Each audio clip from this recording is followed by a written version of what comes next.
So I think I have a new favorite lens for my Sony APS-C camera. It's the Tamron 11-20mm f2.8 lens. So I picked this up not that long. I've been using it for a little over a week now, but I think this is going to be the lens that I leave on my camera the majority of the time. I do have two other lenses, so right now I'm recording with the Sony 16-55 f2.8, and I also have this Sigma 16mm 1.4. You may have seen the comparison video I did for those two lenses a little over a month ago. Honestly, they're both great. The Sigma lens, the blurry background that you can get, and 16mm is great for a lot of different situations. And the Sony lens is amazing as far as the zoom range that you have. So right now it's at about 20mm. I could zoom all the way out to 16 or all the way in to 55 like so. But the majority of the time I realized that I was recording videos at around 20mm or less. And there's been a handful of times where I wanted something wider than 16mm. So if I wanted to record in a car, maybe I only have a small table in front of me and I can't get the camera further away from me, or I want to show you more of the background, and 16mm just wasn't wide enough. And so when this Tamron lens came out a month or so ago, I was like, this is going to be great for my videos. And so I want to show you just how different this looks. Okay, so here's the Tamron lens at 20mm. How does this look compared to the Sony lens that I was just using?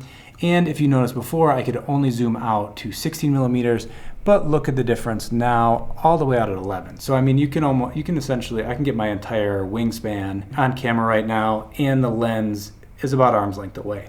And so this is a big difference as far as what all you can get in the shot with the camera very, very close to you. I mean, I could move the camera right now, and the focusing distance is really, really short. So the lens of the camera is less than a foot away from me right now. So this is just great, having the flexibility to record great videos, even if you don't have a lot of space to work with.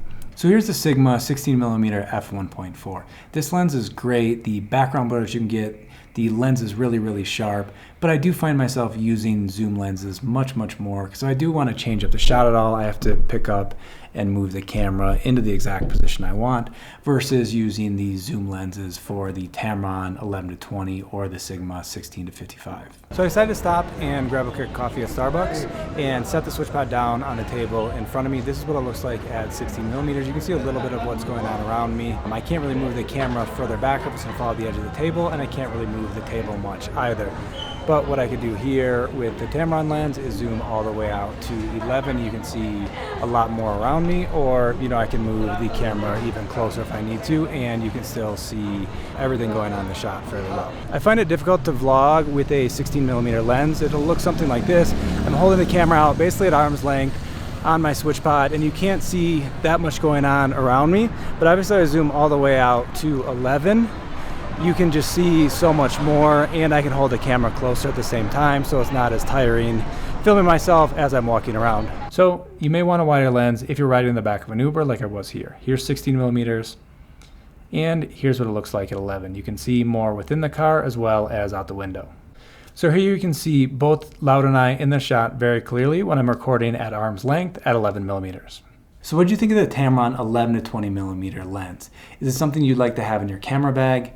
Is it something that would help you record better videos? Or do you think something like the Sony 16-55 and having the wider zoom range would work, or having really blurry backgrounds with the Sigma lens? Let me know down below in the comment section what the best lens is for the type of videos that you shoot. Also, if you want to see some of our other camera gear review videos, like the video where I review these two lenses, check out that video right here or the playlist below. Hope to see you in those and future videos. Bye bye.